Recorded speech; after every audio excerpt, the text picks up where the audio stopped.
Well, let's stay with that story and get how vulnerable communities, how other communities are vulnerable to similar events. Dr. Gordon O'Brien is a researcher at the University of Mpumalanga and joins us for more now. Dr. O'Brien, I'm sure you are, as the rest of us, as shocked by the events that unfolded in Jagersfontein in the early hours of Sunday morning. Tell us about your expertise insofar as disasters like this one is concerned. Good morning. Thank you for the opportunity. So I am a water resource scientist and I've worked across the continent of Africa, and I'm interested in multiple stresses and how those stresses affect our receiving environment. So in South Africa, it generally relates to various industries like the mining industry and different types of mining industries, and how those different types of contaminants, pollutants, activities impact receiving environments and the people who depend on those environments across the country. So that's what I do. So insofar, because I'm sure this is information that mining companies would also have, how the work that they do would impact communities in their vicinity in the present moment and also in the years to come, right? This cannot have come as a surprise to the owners of that mining company and the operators. Well, it is a disaster, and it's by its very nature, it's not something that was planned. It is considered to be an accident, but we can still hold people accountable for this because it should not have happened. So this is unfortunately a very old facility. So the mine started in that area in the late 1800s. So it has over 100 years of mining legacy. And in the 1970s, it closed up shop. And only from then, generally, did you see a lot of these new legislations that regulate these activities come into effect. So, for example, the National Water Act, which now governs these water resources in particular, only came into effect in 1998. Although it is old and we have many other facilities like this across the country, they have to be managed and they have to be maintained. So it shouldn't have happened. But unfortunately, it's happening across the country. Not the first event. What would be the other communities that spring to mind for you, Dr. O'Brien, that are vulnerable to similar events like this? So, there are similar dams, slime dams, dotted across the country, especially where mining activity has taken place. So this is in the diamond mining industry, which is quite prevalent along the lower Vaal and the Orange environment.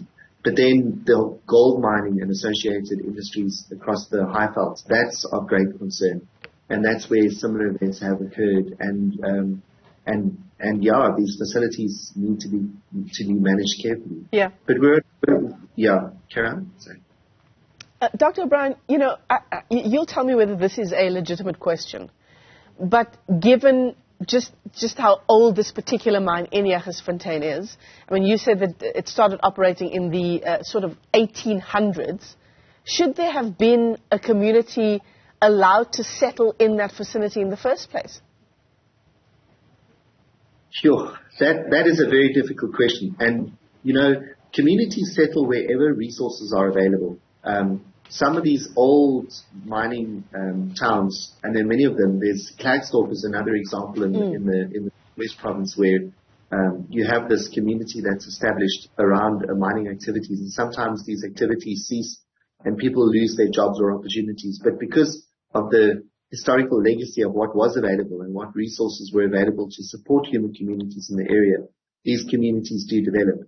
Remember, in South Africa today, there is this great need for human settlement and the opportunity for people to live, to provide for their families, to find something to do, to find some work.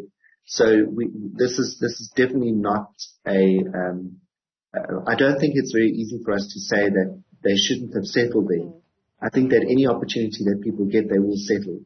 And unfortunately, we refer to it as generational memory. So, an event like this may occur because the facility was considered to be dangerous. But like big floods, for example, people know historically floods occurred along particular rivers, but people continue to settle there after rehab and the flood has subsided because they lose that memory of how dangerous it is to live in those areas. And we find even now that there are many people living in very precarious environments because of floods and other potential toxic hazards such as these spills.